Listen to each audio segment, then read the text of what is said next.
Welcome to Pilot 18. I am Jyoti Verma. Today we will learn about air density. So first let's know what air density is. The most basic definition is mass of air per unit volume. So how many or how much quantity, what is the quantity of air that is present in atmosphere, that is density. If the density is high, then it is high pressure. If it is low, then low pressure. In high pressure, the molecules of air, they are closer to each other. In low pressure, they are not closer to each other, and the mass of the air, it is very less. Then how does density affect aviation? Basically, it affects a lot. It affects the performance of aircraft, rate of climb, drag, lift, okay, takeoff distance, landing distance, and airspeed. Okay. Now here one thing, like I want to tell you that how takeoff and landing distance are affected, because this is something important to know. So that we will know how density affects our overall performance. Suppose this is a runway and this is a high pressure atmosphere right now. Okay, high pressure means density is high. This is an aircraft, it is about to take off. Now if the air is dense, okay, then it will take less distance to take off. Why? Because air, it is trying to stop the aircraft, okay, because it is high pressure area. So it will be easy for the aircraft to take off. But when it is low pressure, then the resistance by the air will be less, then it will take more takeoff distance. Okay, so it will be a little bit harder for the aircraft to take off. Then same thing is for landing also. Suppose it is low pressure and the aircraft just landed, then resistance from the air will be less. So the aircraft will keep moving for some more period of time, more landing distance, okay. And just opposite, if the density is high, then the resistance that will be provided by the air will be more, and hence the aircraft will stop at much lesser time, okay. Then it will need less landing distance. Now this is how air density affects takeoff and landing distance. Same with airspeed. If density is more, then the airspeed will be less. If it is density is less, then the airspeed will be more. Then unit of density is gram meter cube or kilogram meter cube. These small one word question they generally ask, okay. So it is important for you to remember the unit of everything. Then density is also expressed as dA. Now what is dA? It is density altitude. I will tell you about dA in much detail with a diagram, so it will be easier for you to know. But for now, I will just explain you what is the basic definition of dA. So density altitude is nothing but air density expressed as height above mean sea level. Mean sea level, or when the indicated density, the density that is indicated to us in aircraft is equal to the actual density at the place of observation. Then also it is called as density altitude.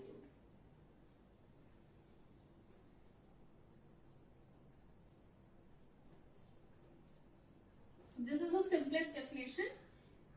Density altitude is the air density expressed as height above mean sea level, or when the indicated density is equal to the actual density at the place of observation, then it is known as density altitude. Now I will make a diagram which will clear your doubts regarding density altitude. So first we will take 3 samples of atmosphere. Okay. Each section has different temperature. This section has 30 degrees Celsius, this one has 10 degrees Celsius, and this one has 2 degrees Celsius. Now, this is atmosphere, okay? Atmosphere, I'll write it atmosphere. Now, if 30 degrees Celsius is the temperature, then the air in the atmosphere, it will become hot. Now, hot air will rise up, isn't it? And after reaching a particular altitude, it will cool down. Now this altitude will be called as density altitude. So what do you learn? Warmer the air temperature, higher the density altitude, and lower the pressure. Okay?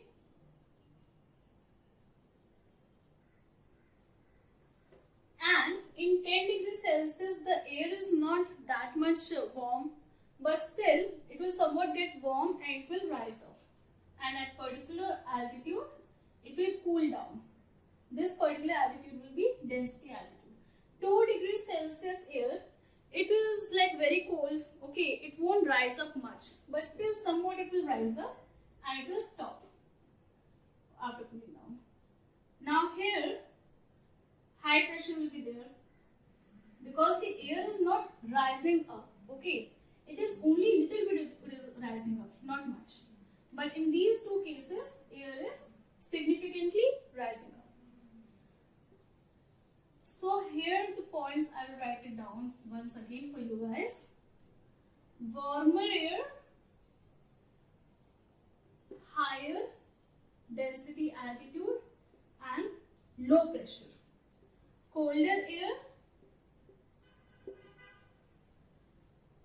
less dA and high pressure. Okay, colder air is much more compressed to the ground, and warmer air, it rise high. Then for every 1 degree Celsius increase in temperature above ISA, what is ISA? International Standard Atmosphere, density altitude increases by 120 feet above pressure altitude. And this is a very important sentence. It comes in exam, fill in the blanks type. For every 1 degree Celsius increase in temperature, density altitude increases by 120 feet, okay, above pressure altitude. Now, what is PA and DA? Difference between PA and DA. First, I will write down the definition of each one of them, and then I will explain the difference.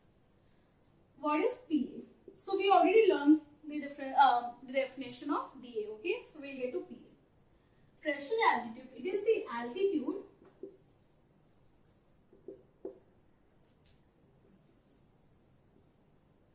that is indicated when altimeter is set to 1013 hectopascals. So this is the altitude, pressure altitude is the altitude that is indicated when our altimeter setting is 1013 hectopascals. And density altitude, this is very important, it is pressure altitude corrected for non-standard pressure, non-standard temperature variation. Now, why temperature variation? Because we already learned that warm air, the density altitude is higher than the cold air. So density altitude is pressure altitude corrected for non-standard temperature variation. Temperature is a very important point to keep in mind when we are calculating density altitude. That's why pressure altitude is corrected for temperature variation. And in our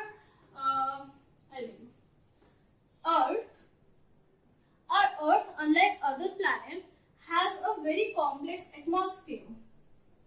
Each section has different temperature. Okay, South North Pole, they are very hot.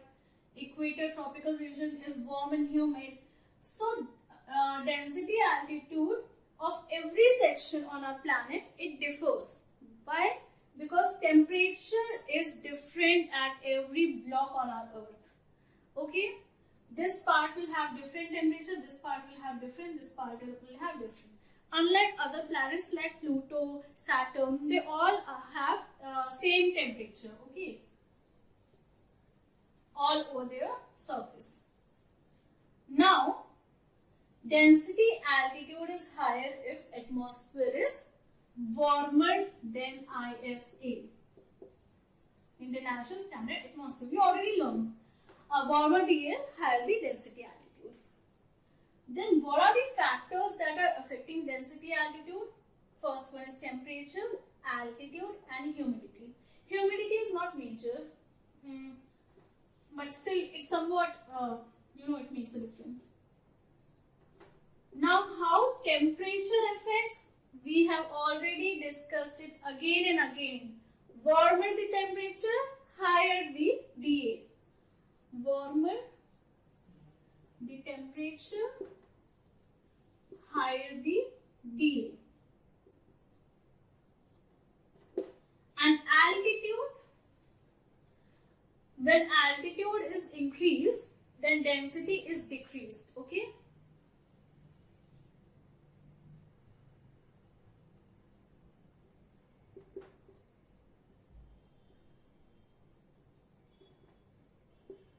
Air density will decrease as we go up, isn't it? Low pressure region is on top. Then humidity. So one fact that we need to keep in mind is that humid air is lighter than warm air.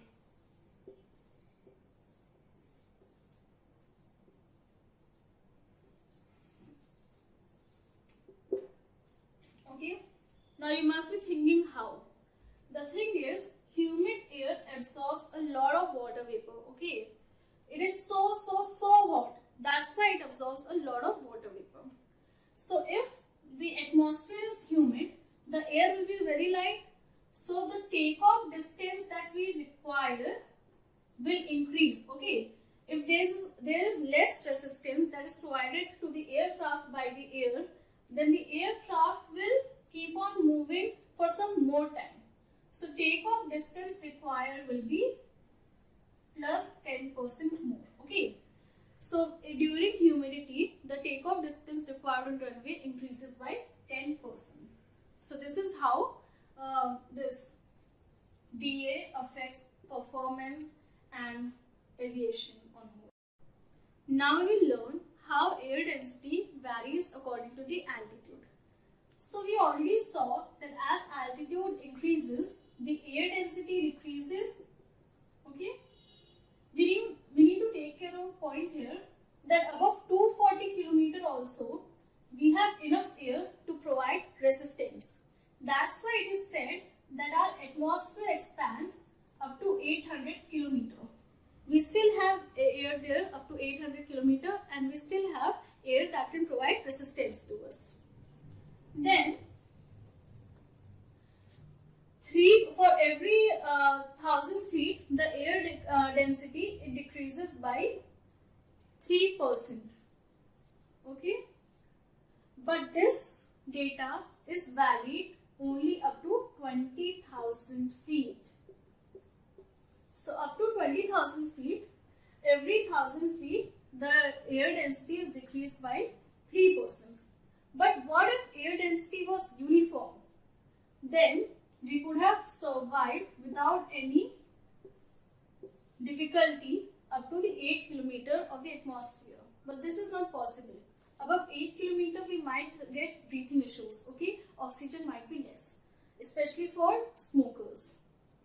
Then, at every 5 to 6 kilometer, the density reduces to its previous half. You understand the meaning? This is the surface of the earth. This is 5 kilometer. Then this is 10 kilometer. So every 5 kilometer, the density will reduce to its previous half. Okay. You understand? The density keeps reducing as you go up. Then at every 6 kilometer, the density becomes half. Every 11 kilometer, density becomes 1/4. And every 18 or 17 kilometers, okay, 17-18 kilometer, the density becomes 1/8 of its previous figure. So this is important, and this figure is important, and this sentence is important. So in air density, we covered everything in this chapter. In next chapter, we will learn more about density and climates and clouds. So the important things in this chapter was that how air density affects, how AD affects performance. And that chart that I told you, it will help you to know how air density actually works. And what is the difference between PA and DA? This comes all the time, guys. You cannot ignore this question. Difference between PA and DA means DA it is PA corrected for non-standard temperature variation. These things will come in this chapter. Thank you.